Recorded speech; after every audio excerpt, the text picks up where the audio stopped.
네, 오늘은 사무엘상 68번째 강의입니다. 자, 사무엘상 18장 17절로 가보겠습니다.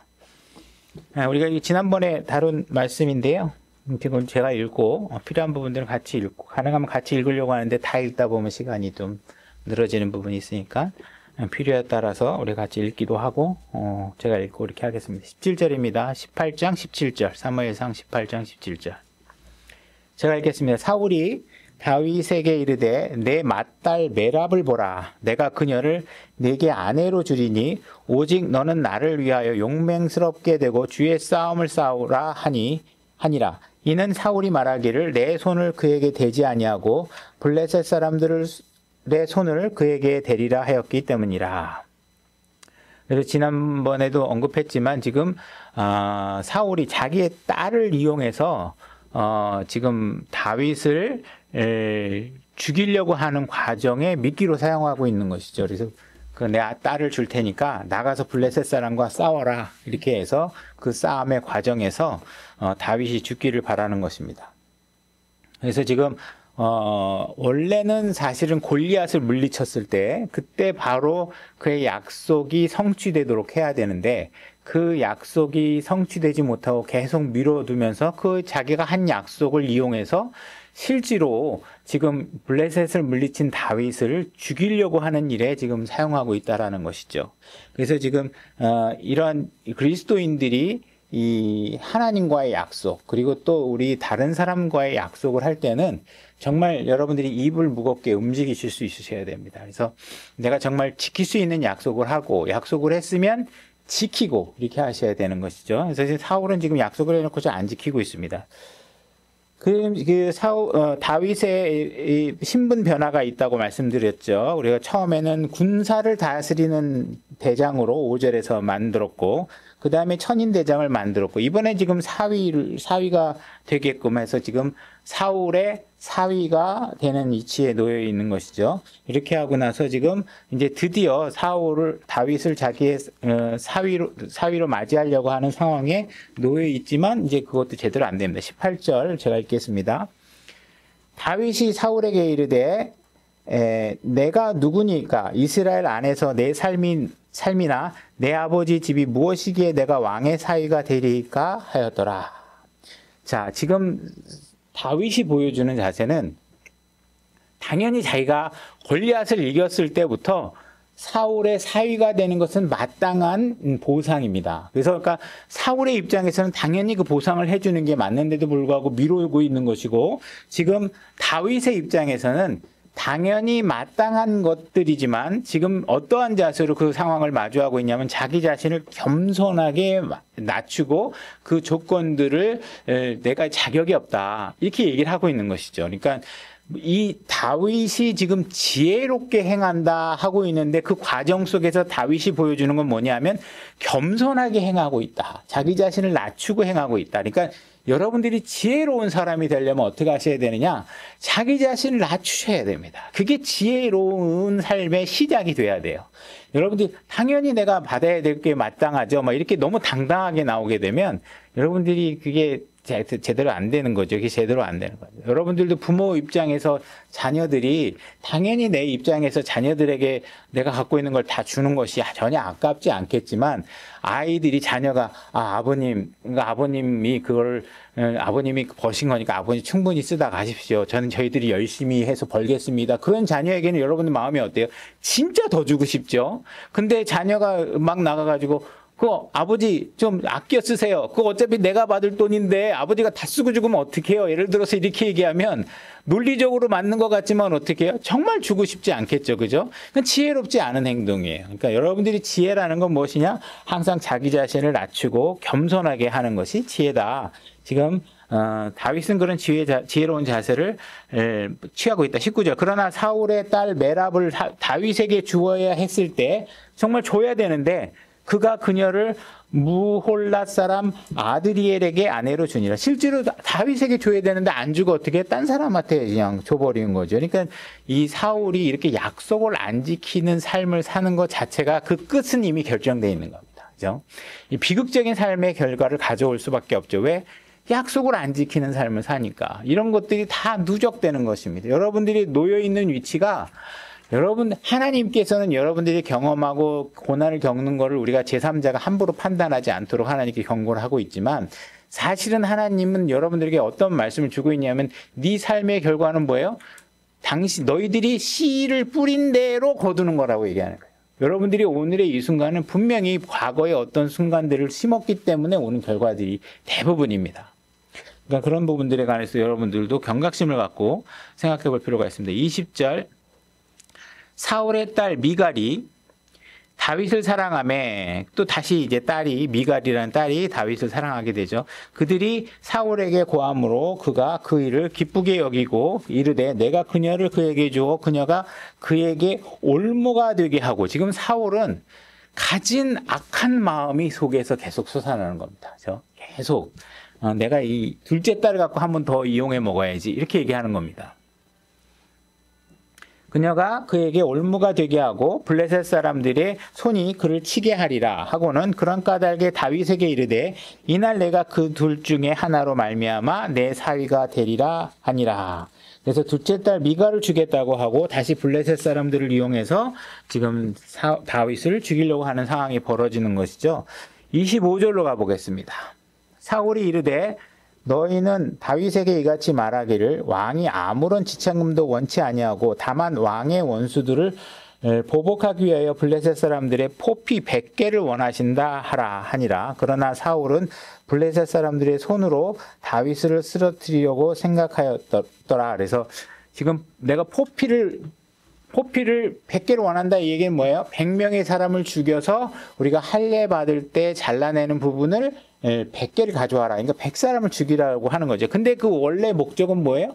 그러다가 블레셋 사람들에게 죽어라. 이런 마음을 갖고 있다라는 것입니다. 그죠? 26절. 그의 신하들이 이 말을 다윗에게 고하매 다윗이 왕의 사위가 되는 것을 매우 기쁘게 여기니라. 날들이 차지 아니하였으므로 다윗이 일어나 자기 사람들과 함께 가서 블레셋 사람들 중에서 200명을 죽이고 사울은 다윗에게 100명만 죽여서 데리고 와라 이렇게 얘기했는데 지금 200명까지 죽인 거예요. 그들의 포표를 가져다가 술을 채워 왕에게 드림으로 왕의 사위가 되려 하매 사울이 자기 딸 미갈을 그에게 아내로 주었더라. 이제 어쩔 수 없이 자기 둘째 딸을 주게 되는 상황이 벌어지는 것이.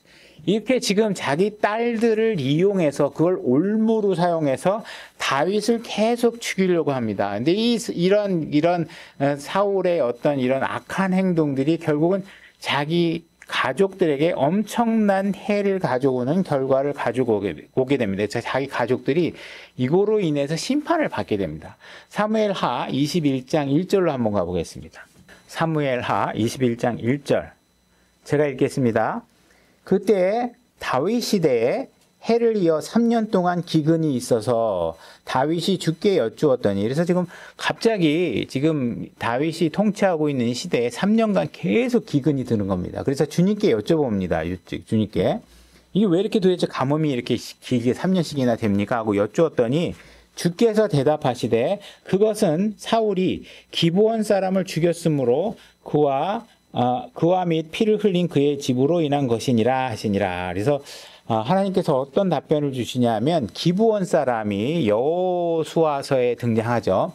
자기는 이제 그 가나안 땅 사람들 전부 다 이제 하나님께서 진멸하라고 했는데 이 사람들이 이제 기브온 사람들이 자기가 이제 멀리서 왜 타지에서 온 사람이라고 이제 거짓말을 하고 등장하면서 이제 여호수아가 가나안 바로 근처에 있는 사람이 아닌가 보다 해가지고 이 사람들과 평화 약속을 사실 맺습니다. 그러면 하나님은 비록 이들이 죽여야 될 대상이지만 여호수아를 통해서 자기 하나님 백성이 그 기브온 사람들과 평화조약을 맺음으로 인해서 그들을 이 이스라엘 땅에 함께 같이 살도록 평화 협정을 맺어줍니다. 그러면 여러분들이 약속을 하면은요, 이 약속은 유효한 거예요. 그죠? 당연히 약속을 지켜야 되는 것이죠. 근데 이 사람들을 사울이 어떻게 했다는 거예요? 죽여버렸다는 거예요. 약속을 분명히 하나님께서 여호수아와 체결한 것인데 사울이 그걸 지키지 않고 죽여버린 거예요. 그죠? 2절 이제 기브온 사람들은 이스라엘 자손에 속하지 아니하였으므로 아모리 족속 중에서 남은 자들에 속한 자들이더라. 이스라엘 자손이 전에 그들에게 맹세하였거늘 사울이 이스라엘과 유다 자손을 향해 열심히 있었으므로 그들을 죽이려고 꾀하였더라. 지나친 열심. 자기는 이스라엘 백성을 위해서 한다고 했는데 뭘 한 거예요? 하나님과 약속을 깨는 방식으로 기브온 사람들을 죽여버린 거예요. 기브온 사람들을 죽이면 안 되는데 안 죽이겠다고 평화 약속이 돼 있는데 자기의 열심이 그들을 죽이게 된 거예요. 그러니까 여러분들이 올바른 열심을 행하지 않으면 어떤 상황이 벌어지느냐? 하나님의 약속을 깨는 일들을 자꾸 벌이게 됩니다. 그러니까 여러분들이 지나친 열심이 아닌 거예요. 잘못된 방향으로 하는 열심이죠. 그죠? 2단 교회일수록 어떻게 돼요? 정말 열심이죠. 그죠? 목숨 걸고 열심히 하고, 그냥 그 목회자나 교주가 시키면 그냥 그 남한테 욕을 얻어먹어가면서도 막 문을 두드리고 해가지고 다 열심히 합니다. 이렇게 그런 것들이 받아들일 건 그들이 열심은 받아들이지만 그들이 선을 넘는 부분까지 받아들이면 안 되겠죠. 그래서 왕이 기브온 사람들을 불러 그들에게 말하니라 이렇게 얘기해서 이 상황이 벌어지고 뒤에 이제 어떤 일들이 벌어지냐면 기브온 사람들이 다윗에게 요구합니다. 여기서 다윗이 하나님께서 그걸 알려줬잖아요. 지금 기브온 사람들 너희가 죽여서 이런 가뭄이 벌어진다 이렇게 하니까 기브온 사람들이 가서 우리가 어떻게 해주면 너희들이 마음이 누그러질 수 있겠느냐 그렇게 얘기했을 때 기브온 사람들이 무엇을 요구하고 있냐면 사울의 후손들 왕자들 7명을 우리에게 넘겨달라 이렇게 얘기합니다. 그때 메랍의 자녀들이 5명이 포함돼서 그들을 죽여버리게 되는 일이 벌어집니다. 그래서 하나님께서 그 기근을 풀기 위해서 그런 진노를 감행하도록 하십니다. 그래서 지금 사울의 자손 7명이 죽는데 그 중에 하여튼 메랍의 아들들은 5명이다. 그 중에 뭐 2사람은 사울의 첩에 해당하는 사람의 아들이고 그래서 아르모니가 있고 무비보셋이 있는데 그 외에 5명은 메랍의 아들들이 죽게 됩니다. 그러니까 그 메랍이나 미갈 이런 딸들을 이용해 가지고 다윗을 죽이려고 했던 일들이 결국 나중에 가면 그 후손들이 다 멸망하는 이런 일들이 아주 끔찍하게 벌어지는 상황이 되는 것이죠. 그러니까 하나님께서는 진노를 이렇게 막 명언해주고 그러시는 분이 아닙니다. 여러분들이 쌓아놓은 이미 벌어진 것들은 어쩔 수 없죠. 앞으로 바로 잡으면 진노를 더 이상 받지 않겠지만 이미 잘못한 거에 대해서 제로로 만들어주세요 이렇게 해가지고 할 수는 없습니다. 하나님의 긍휼이 있긴 하지만 그 모든 것들이 다 제로로 만들어주지 않아요. 어떻게 해서든지 그죠? 안 되면 다른 사람을 통해서 예수 그리스도가 대신 짓든지 대신 십자가에 죽든지 아니면 우리가 죽든지 둘 중에 한 누군가가 이게 해결이 돼야지 그냥 없던 걸로 하시는 분은 아니라는 사실 여러분들 이해하셔야 돼요. 자, 사무엘상 18장 12절로 가보겠습니다. 제가 읽겠습니다. 주께서 사울을 떠나 다윗과 함께 계심으로 사울이 그를 두려워하니라. 그죠? 지금 사울이 다윗을 두려워하는 이유는 뭐예요? 자기를 떠났다는 걸 알고 있고 지금 다윗에게 하나님께서 함께 하고 계신다. 이거를 두려워하는 거예요. 이게 정말 끔찍한 일인 거죠. 교회 안에서도 하나님께서 누군가를 사용하시고자 하나님과 함께 하시면 이 부패하기 시작한 목사들이 그를 두려워하고 시기하고 내쫓고 괴롭히고 이런 일들이 벌어질 수 있는 것이죠. 그래서 그와 비슷한 일들이 벌어지는 거예요. 14절 다윗이 자기의 모든 길에서 지혜롭게 행하니라. 그래서 다윗은 그런 상황 속에서도 지혜롭게 행하고 있다. 그러니까 이 지혜롭게 행하니까 사울은 더 두려운 겁니다. 더 두려워. 주께서 그와 함께 계시니라. 그래서 주께서 함께 계심으로 인해서 그의 지혜가 점점 빛을 나게 되고 그 지혜는 멈추지 않고 계속 지혜롭게 행동을 하게 되는 것이죠. 그래서 어떤 어려움 속에서도 하나님 앞에 드려지는 삶을 사는 것. 이게 지혜롭게 사는 것입니다. 지금 지혜롭게 살았기 때문에 사울이 그를 선하게 대했다. 이런 드라마틱한 결과는 존재하지 않습니다. 그는 끝까지 다윗을 죽이려고 하죠. 근데 뭐예요? 하나님께서 다윗에게 지혜를 주고 그가 지혜를 행하게 함으로 인해서 그 모든 환경과 여건이 다윗을 강하게 훈련시키는 좋은 과정으로 사용하게 만드시는 것뿐이지 다윗을 더 좋게 만드는 것이지 갑자기 자기에게 사울이 새로운 인격으로 다윗을 대하거나 이런 일들은 없는 것이죠. 그래서 이제 우리가 지금 상황들을 되돌아보면 사울이 갖고 있는 문제점이 있죠. 첫 번째 문제점이 뭐냐면 이기심이라는 거예요. 이기심. 그래서 뭐든지 자기가 받아야 될 영광이라고 생각하는 것들이 다른 사람이 대신 받게 되면 이기적인 생각. 저거 내가 받아야 되는 영광인데. 지금 다윗이 승승장구해서 골리앗을 이겨갖고 왔으면 하나님께서 사울을 하나님께서 왕으로 뽑을 때 어떻게 했어요? 블레셋으로부터 이스라엘 백성을 구하기 위한 왕으로 나를 세우셨는데 내가 그것을 못하고 있는 상황에서 하나님께서 새로운 부활을 장수를 통해서 그 일이 성취됐다면 내가 그 일을 함께 기뻐해야 되는데 어떻게 해요? 내가 했어야 될 일을 저 사람이 하고 있다. 이런 상황으로 인해서 지금 기분 나빠하고 있는 거예요. 이게 이기심에서 나오는 거죠. 예를 들어서 내가 저기 나가서 조명을 받고 찬양을 하면서 내가 박수를 받아야 되는데 어떤 다른 자매나 다른 형제가 나가서 해가지고 막 박수 받으면 나도 잘할 수 있는데 왜 저 사람이 나가서 이렇게 찬양을 해갖고 영광을 받는 거야 하면서 뭔가 이렇게 시기와 질투를 하게 되는 것이죠. 그래서 그 모든 일의 출발점이 뭐냐? 이기적인 것이라는 거예요. 자기만을 생각하는 것이죠. 그죠? 그래서 이런 이기심을 하게 되면 안 된다. 예수 그리스도께서 우리의 죄를 위해서 죽으셨고 죽은 자로부터 살아나셔서 우리를 영원히 살 수 있는 영원한 생명을 주고 우리의 삶을 축복하고 계신다. 여러분들이 그거를 봤으면 그 일을 알고 있으면 여러분들이 그분이 그렇게 하신 일에 대해서 기뻐하고 알아야 되는데 그냥 사울이 다윗을 그냥 이름으로 알기만 하는 그분이 우리를 위해서 어떤 유익한 일을 해줬는지에 대해서는 생각하지 않는 거예요. 여러분들이 예수 그리스도를 아는 걸 마치 마태나 마가라는 사람을 아는 것처럼 예수 그리스도를 알게 되면은 그분에 대해서 진정으로 알지 못하는 상황이 되는 것이죠. 그래서 여러분들이 그런 교회나 이런 간증을 통해서도 저는 여러분들이 간증하기를 원합니다. 간증하기를 원하고 간증을 통해서 다른 형제 자매들에게 유익을 끼치기를 원하지만 그것이 간증하는 내용이 뭔가 시기 질투심의 어떤 이기적인 관점에서 나를 높이는 것에 대한 간증이 되거나 하는 일이 되는 것들에 대해서 우리가 우려를 할 뿐이지 저는 우려를 하는 거지 여러분들이 하나님께서 나를 잘하게 만들었던 못하게 만들었던 주님께서 내 삶에 어떤 흔적을 보여주고 계시는지를 여러분들이 관찰하고 그 일을 고백하는 일들은 굉장히 중요한 일입니다.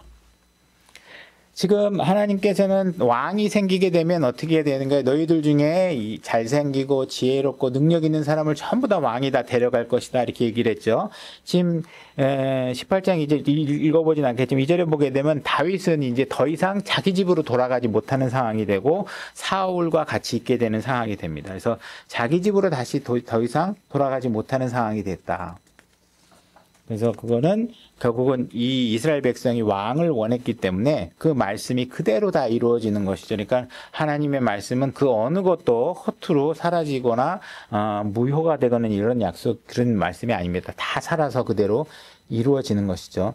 그래서 다윗이 사울에게 쓸모 있는 동안에는 이게 사울에게 굉장히 이용하고 충분히 있을 수 있는데 뭔가 다윗이 사울 입장에서 봤을 때 뭔가 두각을 나타내고 자기가 얻어야 될 영광을 뺏어간다고 생각하기 시작하게 되면 어떻게 돼요?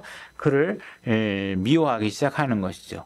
여러분들이 교회를 선택할 때도 마찬가지입니다. 그래서 여러분들이 뭔가 교회를 선택할 때 내가 하나님을 위해서 뭔가 이렇게 내가 스스로 섬기고 이런 교회를 찾는 게 아니라 교회가 나를 섬겨주길 원하고 교회가 나를 알아주길 원하며 이렇게 이런 상황으로 교회가 뭔가 나를 위해서 뭘 해야 된다고 생각하고 이런 자세로 다니게 되면 여러분들은 이제 그런 올바른 가치관을 가지고 교회를 다니는 게 아니죠. 그래서 여러분들이 온전히 자기 자신을 들여서 섬기는 그런 교회를 찾아갈 수 있도록 여러분들이 해야 됩니다. 막 주변 사람들이 내 주변의 형제 자매가 나에게 시중을 들어주길 바라거나 이런 상황을 하게 되면 여러분들은 그런 위치를 절대로 마주할 수 없게 되죠. 왜냐하면 각각의 모든 그리스도인들이 다 자기 이기주의적인 생각을 갖고 교회에 나와 있기 때문에 그 많은 사람들이 나를 위해서 시중을 들거나 하지 않습니다. 그러면 그런 욕심을 갖는 순간 여러분들은 교회에 실망하게 되고 이제 나를 높여주는 교회를 찾으러 다니게 되고 이렇게 나를 으뜸으로 여기게 해주는 사람 교회를 다니게 되는 거예요. 이 교회는 이 목사님이 나를 알아줘 뭐 이런 교회를 다니게 되는 겁니다. 그래서 주님이 으뜸이 되는 교회 신앙생활을 하셔야 된다. 이걸 생각하셔야 됩니다. 그래서 여러분들이 주님께 완전하게 여러분의 삶을 드리는 그런 삶이 무엇인지를 잘 이해하셔야 돼요. 그렇지 않으면 주님께 좋은 직장 해주세요. 그런데 좋은 직장 안 해주면 하나님이 잘못한 것 같고 뭐 이런 식으로 뭔가 하나님을 믿는 걸 거래로 삼거나 이렇게 하시게 되면 안 된다. 그런 생각을 하셔야 되죠. 그래서 우리가 침례자 요한을 한번 보시게 되면 찾아보진 않겠지만 침례자 요한이 제자들이 있었습니다. 침례자 요한이 요한의 제자들이 침례자 요한한테 와서 이렇게 얘기를 합니다. 선생님, 예수님이 지금 모든 추정자들을 침례자 요한 선생님을 추정하던 지금 제자들이 이제는 지금 예수 그리스도께로 다 몰려가고 있는 것 같습니다. 이 사람들이 다 예수님을 따라가는 것 같습니다. 이거 어떻게 합니까? 하고 막 이제 그 경계심을 갖는 거죠. 그들이 다 예수님이 뺏어가는 것 같으니까. 그때 침례자 요한이 뭐라고 얘기했냐면 나는 괜찮다. 그분은 흥해야 되고 나는 쇠하여야 하리라. 그걸 모르겠느냐 이렇게 얘기하는 거죠. 이거 기분 나쁘게 생각하면 안 된다. 나는 그분의 신발끈을 풀 자격도 없다. 이렇게 얘기하는 것입니다. 우리가 영적인 눈을 가지고 누가 높여져야 되는지에 대해서 정확하게 이해하지 못하면 여러분들은 자꾸 이기심에 빠져서 내가 주인공이 되지 못하는 것에 상처받고 신앙을 다 망가뜨리게 되는 상황이 되는 것이죠. 그러니까 그분은 흙먼지 속에 막 흙을 밟고 다니는 그 신발의 끈도 내가 풀거나 묶을 자격이 없는 사람이다. 이게 나는 그분의 발 아래 속한 사람이다. 그분이 내 발 아래 속한 사람이 아니다. 이거를 지금 정확하게 침례 요한은 고백했던 사람이라는 것이죠. 근데 사울은 지금 왕좌에 앉아서 다윗이 어떤 일을 해주고 그가 어떠한 위치를 확보받아야 되고 존중받아야 되는지에 대한 생각을 못하고 그 사람이 나의 영광을 뺏어갔다. 이렇게 생각을 하고 그걸 시기하고 질투하는 이런 상황이 벌어졌다는 것이죠. 그다음에 이제 6절에서 이제 블레셋 사람들을 물리치고 6절 끝에서 백성들이 나와서 춤추고 사울왕을 맞이하러 나옵니다. 이 순간까지만 해도 이제 사울은 기분이 좋았습니다. 기분이 좋아서 저들이 정말 나를 높이구나. 근데 2절 가사를 딱 듣기 시작하니까 이제 기분이 나빠지기 시작한 것이죠. 사울이 죽인 자는 수천이요 다윗이 죽은 자는 수만이로다 이렇게 하면서 뭔가 이제 다윗이 좀 더 존중받는다라는 생각을 드니까 이제 자기의 이제 마음이 완전히 바뀌게 되는 것입니다. 그래서 하나님 앞에 이제 자기가 이제 영광을 빼앗기는 그런 순간에 이기적인 관점으로 자꾸 하면 안 되고 저 사람이 내가 이스라엘을 블레셋으로부터 구해야 되는 목적을 갖고 나온 사람이고 저 사람도 이스라엘을 블레셋으로부터 구한 사람이니 우리가 취하고자 하는 목적을 서로가 같이 성취하고 있구나. 이 사실에 대해서 우리가 감사해하고 인정해주고 이런 상황들이 돼야 되는데 이런 것들이 이기적인 상황으로 접근하게 되면 아무것도 안 된다는 것이죠. 그죠? 그래서 여러분들이 만약에 교회에 오는데 뭔가 나를 인정해주길 바라고 주보에다 내가 헌금한 금액이 기록되기를 바라고 이런 마음으로 여러분들이 교회 생활을 하면 이제 사울과 같은 그런 마음에 시기하는 모습이 생기게 된다. 이런 상황을 좀 얘기할 수 있습니다. 그래서 뭔가 여러분들이 뭔가 전도를 해도 그게 하나님을 위해서 하는 게 아니라 내가 교회 가면 전도왕으로 뽑혀야 되고 뭔가 내가 훈장을 하나 더 가져야 되고 뭐 이런 자세로 여러분들이 신앙하면 안 된다는 것이죠. 그 다음에 두 번째로 이제 사울이 갖고 있는 문제는 시기심입니다. 시기심. 아까도 얘기했다시피 뭔가 다른 사람이 대신 조명을 받는 거에 대한 질투가 일어나고, 그죠? 이런 것들, 누군가가 나 대신에 강대성에 올라가서 설교를 하면 그런 것들에 대해서 내가 날 시키면 더 잘할 수 있는데 뭐 이런 식의 시기심, 결국은 이기적인 생각이 결국은 그 다음 단계로 시기심으로 가는 것이죠. 이런 마음으로 강대성이 채워지기 시작하면 하나님께서는 이제 코를 막게 됩니다. 썩은 냄새가 진동하게 되고 교회가 이게 도대체 나를 위해서 너희들이 거룩해지라고 했는데 이기심과 분노와 막 이런 것들로 가득 차가지고 시기심으로 가득 차 있으면 하나님께서는 이제 이 악취가 난다. 이런 생각을 하시게 되는 것이죠. 그래서 뭔가 내가 아니라는 이유로 다른 사람이 했다는 이유로 인해서 여러분들이 뭔가 실족하고 걸려 넘어지는 일들이 벌어지면 안 된다. 이게 바로 우리가 걸려져 넘어지는 것이죠. 빌립보서 1장 15절 한번 가보겠습니다. 제가 읽겠습니다. 참으로 어떤 이들은 심지어 시기와 다툼으로 그리스도를 선포하고 이렇게 얘기합니다. 우리가 뭐 전혀 불필요한 얘기가 아닐 수는 있겠지만 대부분 설교들이 만약에 어느 목사님의 설교는 이게 문제입니다. 그러면서 자꾸 다른 사람의 뭔가 말의 흠이나 잘못들을 자꾸 분석해갖고 그걸 설교로 자꾸 하게 되면 우리의 마음의 심성이 어떻겠어요? 이게 자꾸 갈등과 어떤 분열과 시기심을 자꾸 조장하는 설교가 되겠죠. 그죠? 굳이 그렇게 할 필요 없잖아요. 하나님이 우리에게 어떻게 살도록 하나님께서 원하신다. 그래서 뭐 필요하다면 언급을 조금씩 할 수는 있겠지만 말 주제 자체가 마치 누구 다른 사람을 비난하거나 비판하는 걸로 인해서 설교를 하게 되면 흥미롭긴 하겠지만 하나님이 필요로 하는 여러분들의 거룩한 마음의 자세를 유지하도록 여러분들이 이끌어가지는 못한다는 사실을 아셔야 돼요. 그래서 왜 나는 여호와의 증인을 반대하는가? 그러면서 여호와의 증인을 막 비난하는 설교만 계속 하루 다 하거나, 그죠? 왜 나는 통일교를 싫어하는가? 이런 걸로만 당연히 그 중간에 어느 정도 우리가 필요한 얘기는 할 수 있지만 누군가를 자꾸 반대하는 거에 초점을 맞춰서 사람들에게 흥미를 유발시키거나 이런 일들로 하게 되면 안 된다는 거죠. 그 다음에 어떤 이들은 선한 뜻으로 하나니 이렇게 얘기해서 만약에 여러분들은 하나님께서는 일하지 않은 자는 먹지도 말라고 했습니다. 여러분들은 가족을 부양할 수 있어야 됩니다. 남한테 구걸하는 그리스도인으로 살지 마시기 바랍니다. 자꾸 교회 오면 거저 얻어가는 데인 줄 알고 자꾸 나오면 그건 그리스도인의 삶이 아닙니다. 그죠? 남한테 친절을 베풀 줄 알아야 됩니다. 나를 미워하는 사람도 사랑할 줄 알아야 됩니다. 이런 얘기를 하면 이런 것들은 재미없어 하고 남을 비난하거나 어떤 사람이 이런 얘기 못된 짓 하다가 그때 다 망했어요. 그러면 그런 거 좋아하고 이런 식으로 여러분들이 거기에 초점이 맞추면 안 돼요. 물론 그런 일들을 예화로 잠깐 들을 수는 있겠지만 그렇게 하면 안 되는 거죠.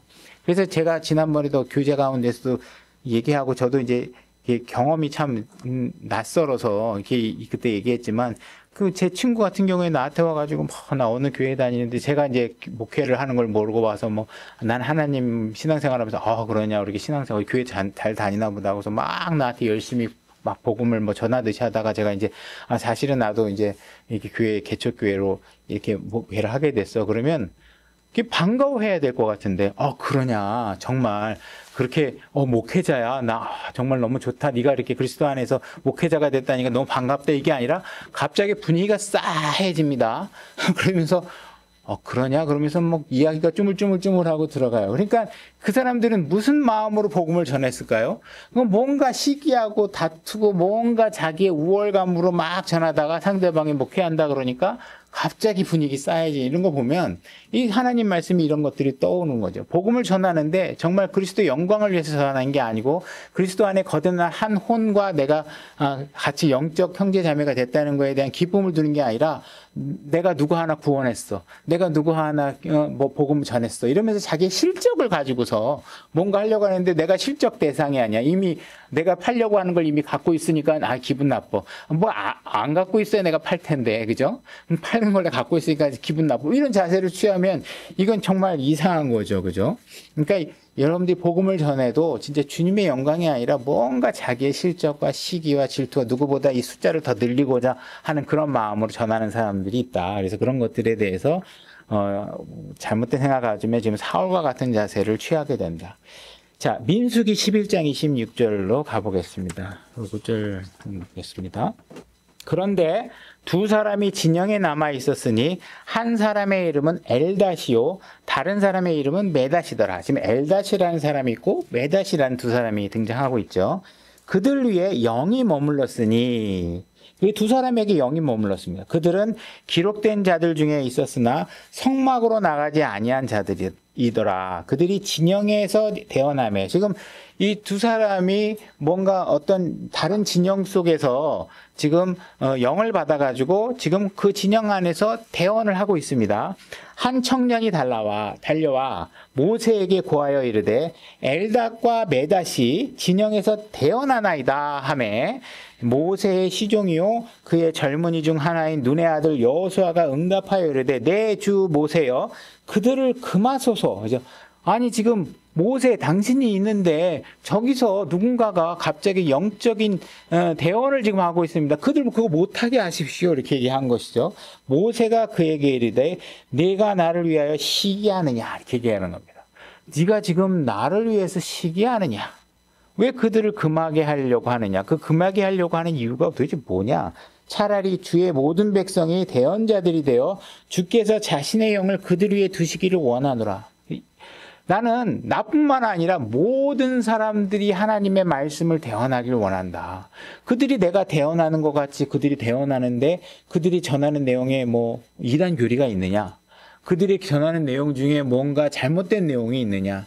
절차상 뭔가 하자가 있느냐? 이런 거하고 상관없이 단지 왜 당신이 더 영광을 받아야 되고 당신이 더 높은 지위에 있는데 저 사람들이 뭐 대언을 합니다 하면서 막 그걸 못하게 하는 이유가 뭔가 시기와 어떤 그런 이기시적인 관점으로 그를 바라보는 거에 대해서 모세가 지금 책망하고 있는 것이죠. 놔둬라. 그들이 지금 내가 전해야 될 일들이 그들이 나눠서 함께 전하고 있는데 왜 그들을 못하게 하느냐 이렇게 얘기하는 것이죠. 그죠? 그래서 지금 그들이 주님을 분명히 설교하고 있고, 그들이 내가 전해야 될 그 내용을 그대로 전하고 있는데, 그렇다면 이게 무엇보다도 좋은 일 아니냐. 왜 그 사람이 하는 일을 내가 막아야 되느냐. 제발 시기하지 마라. 모세인 나는 나를 위해서 내가 이 일을 하는 게 아니다. 하나님께서 나를 사용하셔서 나를 통해서 그분의 일을 하고 계시고, 하나님께서 저기 뭐 메닥과 그 사람을 이용해서 그분을 통해서 그 사람들 통해서 주님의 일을 하고 계시는데, 그도 주님의 일을 하고 나도 주님의 일을 하는데, 그것이 문제가 없는데 왜 자꾸 시기하느냐. 그러니까는 모든 사람들이 모세만 따라야 된다. 이렇게 할 필요가 없다. 그분은 온전히 주님만 따라야 되는 거고, 그거를 나를 통해서 따르든, 그죠? 베드로를 통해서 알게 되든, 사울을 통해서 바울을 통해서 알게 되든, 그건 무슨 아무 상관이 없지 않느냐. 왜, 바울파다, 아볼로파다, 이런 걸 나눠가지고, 이 사람 따르면 안 돼, 저 사람 따르면 안 돼. 이렇게 하는 것이 문제가 있다. 모든 사람들이 예수 그리스도를 전하려고 하고 있으면 그 일에 우리가 같이 기뻐해야 되지 않느냐. 여러분들이 식당에 갔는데 전도지가 하나 꽂혀 있고 그러면, 누군가가 이 식당에서 전도지를 놓고 복음을 전하려고 여기 수고하고 있구나. 시간을 들여서 이 전도지를 만들어서 꽂아놓고 있구나. 공중전화 부스에 만약에 그런 내용이 있다면 누군가가 예수 일을 수고하구나. 그리고 이런 일들에 대해서 서로가 감사하면 되는 것이지 왜 그 사람들 따르면 안 되고 나만 따라야 돼. 이런 식으로 하면 안 된다. 물론 이단 따르고 이런 것들에 대해서 경의하는 건 안 되지만 우리 동일한 이야기를 하고 있다면 그 일에 대해서 시기하지 마라. 마지막으로 잠언 14장 30절 한 구절만 찾고 오늘 공부를 마치겠습니다. 잠언 14장 30절. 건전한 마음은 육체의 생명이나 시기는 뼈를 썩게 하는 것이니라. 이렇게 얘기하고 있습니다. 여러분들이 건전한 생각, 사운드 마인드, 그죠? 합리적이고 깨끗한 생각은 여러분들의 육체의 생명입니다. 그러니까 여러분들이 막 스트레스 받고 누구 저주하고 그러면 영적인 거에 손해를 볼 뿐만 아니라 여러분들의 신체에, 그죠? 스트레스, 간이 상하고, 그죠? 이렇게 여러분의 신체에도 분명히 영향을 주겠다, 이런 얘기예요. 그래서 여러분이 건강한 생각을 해야 여러분의 신체도 건강해지는 것입니다. 그래서 누군가 시기하고 저주하고 저 사람이 안 됐으면 좋겠어. 저 사람이 왜 나 대신 영광을 받는 거야. 이런 일들에 여러분들이 시간을 낭비하지 않았으면 좋겠습니다. 오늘 말씀 여기까지 하겠습니다. 수고하셨습니다.